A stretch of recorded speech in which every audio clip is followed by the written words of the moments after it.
Prevention దీనిలో మాత్రం we are looking at, అంటే మీడియా పాత్ర ఎంత ఉంది. ఫస్ట్ దీనికి ప్రోత్సాహానికి కారణాలు చాలా పుష్కలంగా ఉన్నాయి.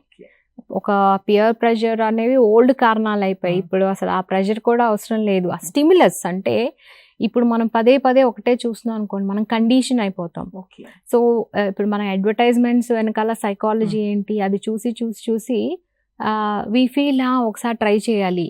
సో ఎప్పుడైతే పదే పదే మనం అది చూస్తామో అది నార్మల్సీ అయిపోతుంది.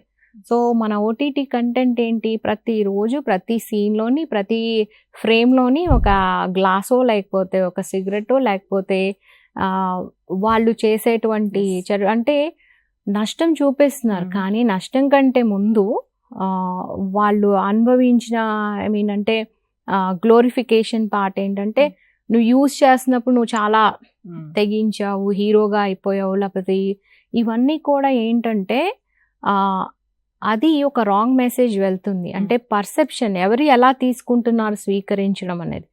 ఎప్పుడైతే మనము లార్జర్ పాపులేషన్ వెళ్తున్నామో సెలబ్రిటీస్ కానీ, ఎందుకంటే మనల్ని చూసి ఇన్ఫ్లుయెన్స్ అవుతున్నప్పుడు మనకు ఒక మారల్ ఎథికల్ రెస్పాన్సిబిలిటీ అనేది ఉంటుంది. ఆ రెస్పాన్సిబిలిటీ ఏంటి, తెలిసి తెలియకుండా నేను ఒక కారణం కాకూడదు.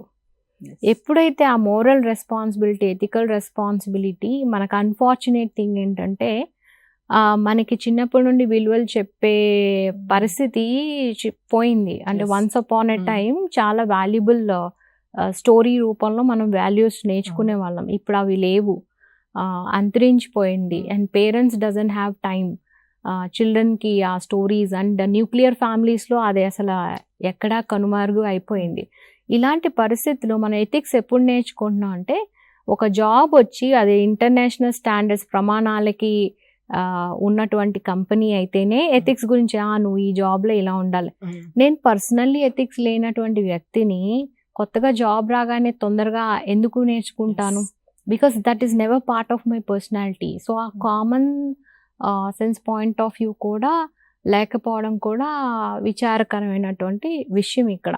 సో ఇక్కడ మనము డెఫినెట్గా మీడియా రోల్ ఉన్నది. ఒక పర్సన్ పికింగ్ అప్ సబ్స్టెన్స్కి, సో వాళ్ళ రోల్ కూడా ప్రివెన్షన్లో అంతే ఎక్కువగా ఉంది.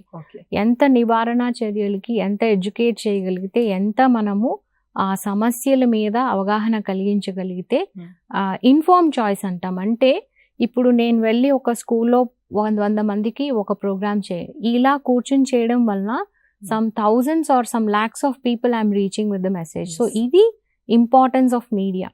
సో ఎప్పుడైతే మనము ఈ సమస్య మీద దృష్టి ఎక్కువ పెడతామో చాలా మటుకు న్యూ యూజర్స్ అంటాం, కొత్తగా వాడాలి అనుకున్నటువంటి పాపులేషన్ మైట్ థింక్ ఓకే ఆలోచించవచ్చు. వాళ్ళు ఆలోచించి ఈ మనం ఇచ్చేటువంటి ఇన్ఫర్మేషన్తోని then they can make a choice.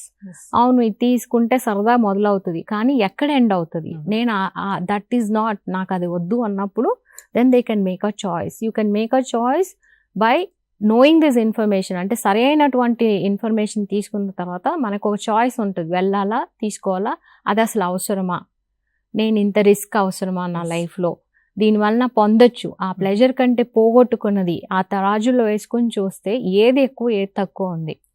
So దీని నుండి పొంది గ్రేట్ అయిన వాళ్ళ కంటే పోగొట్టుకొని చాలా బాగున్న వాళ్ళు అంతరించిపోయిన పరిస్థితులు అనేది కనిపిస్తున్నాయి.